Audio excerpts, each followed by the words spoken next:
with. But we're also going to see the rise of a new kind of American politics after McCarthy.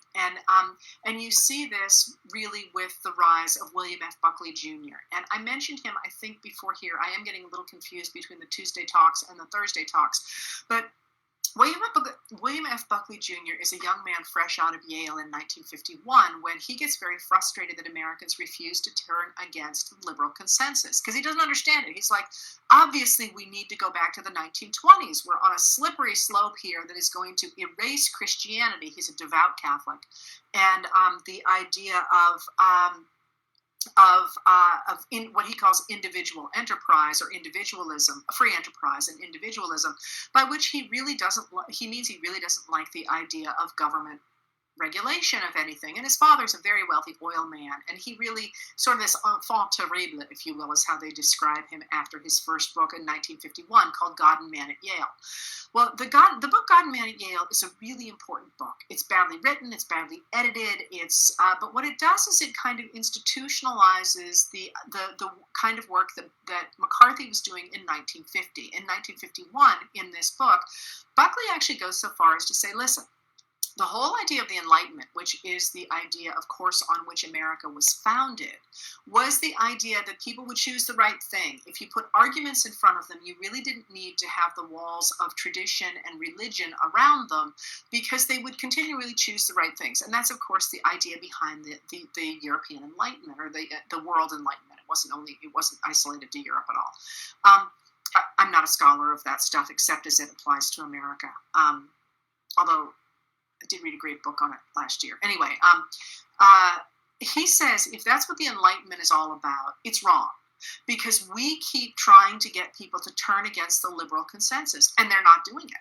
So obviously, we need to redefine the way that we engage with people politically. And the subtitle of his book, God and Man at Yale, is actually called The Superstitions of Academic Freedom. And what he's trying to suggest is that the idea of the Enlightenment behind which we get our universities, behind which we get our universities, is a superstition. It's just as bad as the old Dark Ages idea of hierarchies and traditions and religions that the Enlightenment was designed to combat.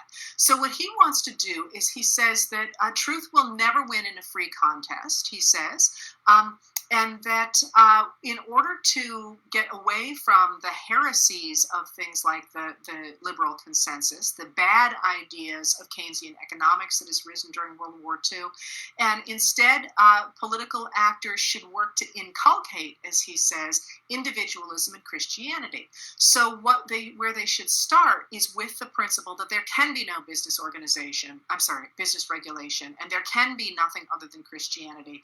And that's a baseline as inviolable as the Ten Commandments. From that you can operate, but you have to start there. Well, you'll see right there that that's a starting place that is contrary to the Enlightenment, of course, but also to the liberal consensus.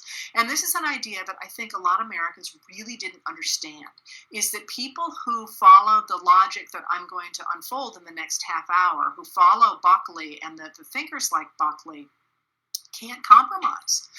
There's this idea that Americans still embrace that somehow, from the 1980s on, and I'll talk more about that in the weeks to come, that somehow there's compromise to be had between Democrats and this branch of Republicanism, which is not traditional Republicanism, that somehow they can find a middle ground. But they can't, because the Taft Republicans and the followers of the Taft Republicans are ideologues who can't compromise, because if you compromise, you've given away the whole game, because you need to start from a starting point that doesn't exist on the other side. Well, I'm not going to spend more time on God and Man at Yale, although I'd love to, because it's really interesting to sort of pick apart what he was up to. But I want to push on to his next book in 1954, a book written by William F. Buckley Jr. and his brother-in-law, L. Brent Bazell, it's published right after the Army-McCarthy hearings. And this book is called McCarthy and His Enemies. And in this book, the two men argue that, well, yeah, McCarthy might have been a little bit crude, but it's all right, because the ends were good. And those ends are incredibly important because McCarthy was standing against communism and the communism that they believe is creeping over America. They make no distinction between the liberal consensus in America, which is not communism. It's simply the filing off the rough edges of capitalism by regulating business and providing a basic social safety net and promoting infrastructure so that everybody has equal access to resources. That is not communism. Communism is, as it was practiced at the time in the USSR and China, and believe me, I'm only doing this is a really broad brush thing here, is a different form of government. It's a form of government in which the means of production are literally owned by the people through their government. That is not what is happening here at all. And the way that they get there is by taking an argument from Reconstruction that any kind of laws that call for funding the public good is a redistribution of wealth, and therefore that in their minds is socialism, and socialism is a baby step to communism in their viewpoint. But they're not. It's not communism. This is actually an entirely different thing. It's again a way to file off the rough edges of capitalism.